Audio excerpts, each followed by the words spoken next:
You know, it just now hit me that I have no idea what the title actually means. I don't feel like they even mentioned jellyfish in the entire movie. Maybe they did, I don't know, but that doesn't really matter. Because it's a pretty good movie regardless, and I really liked it. That being said, it's not exactly what I would call a feel-good movie. It's a little bit depressing actually, but I also found it to be really compelling. And it's about this teenage girl who lives in this British seaside town. It's grey, it's wet, it's windy, the people aren't exactly well off. You know the kind of town. And this girl in particular is really struggling with her home life. Because her dad is nowhere to be seen and her mom, well, she's got some issues. So she's basically left to look after her two younger siblings, make sure they're fed and all that. And the movie is basically about her struggling to juggle all these different things. And there's essentially just one issue after another that she has to deal with.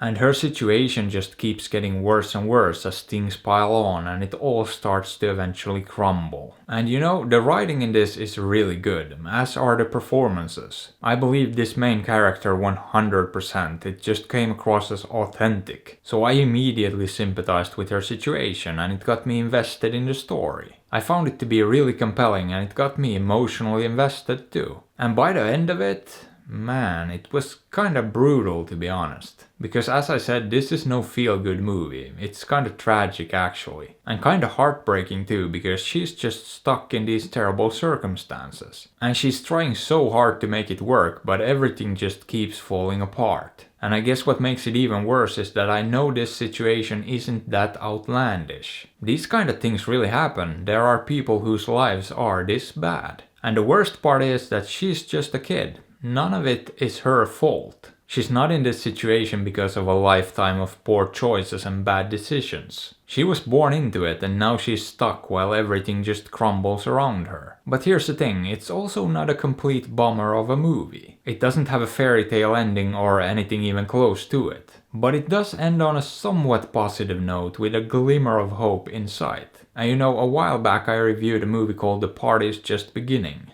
And it shares a lot of similarities with this one. Both kinda depressing stories, set in a grey British town with people who aren't exactly wealthy. But my main issue with that one was that it just came across as a bummer. And the main character didn't really develop or grow much either. So as a result I didn't find it very compelling and I didn't like it very much. And I said so in my review. I pointed out what it did wrong and why it didn't work. Well, this one does it right. It did pretty much exactly what I said a movie like this needs to do for it to work. And it did.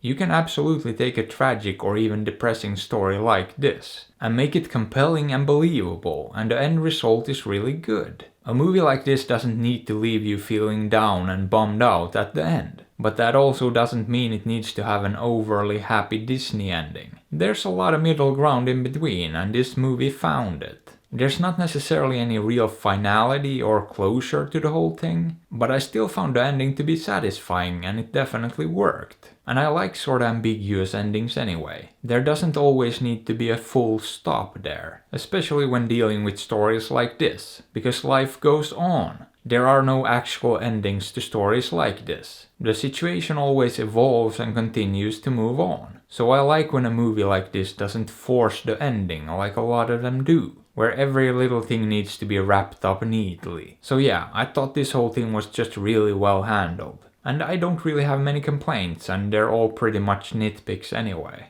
I didn't find any glaring issues that I feel like could have been drastically improved upon. It's just very well handled, well put together, a compelling story, with great performances all around too and very solid writing. But would I recommend it? Yeah, definitely, but don't expect an uplifting story. So maybe check it out, maybe don't. I'm not your dad. But I am trying to sell out, so consider liking, subbing, hitting that bell and supporting me on Patreon. Because I really need to get myself one of those seaside apartments. And hey, why not drop a comment below or check out another review?